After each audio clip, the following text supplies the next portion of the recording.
Okay guys, tayo ay may gagawin ngayon. Itong hubcap ng gulong. Pintura natin ng silver. Yan. Yung apat na yan. Tapos susunod natin ay itong rear bumper ng taxi. Re-retouch natin dahil marungis na. Retouch na naman. Ay, nakaangat pa to. Wala na. Okay guys, abang-abang na lang. Pipintura natin yan. Alright, pero ito muna unahin natin. So ayun nga guys, ito na, natapos na natin pinturahan. Ayan, ganda na oh.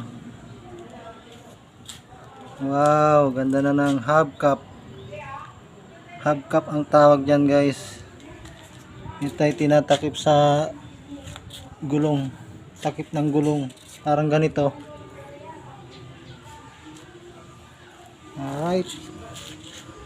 So hanggang dito na natin video. Maraming salamat sa inyo. Sa walang sawang suporta. Bye bye.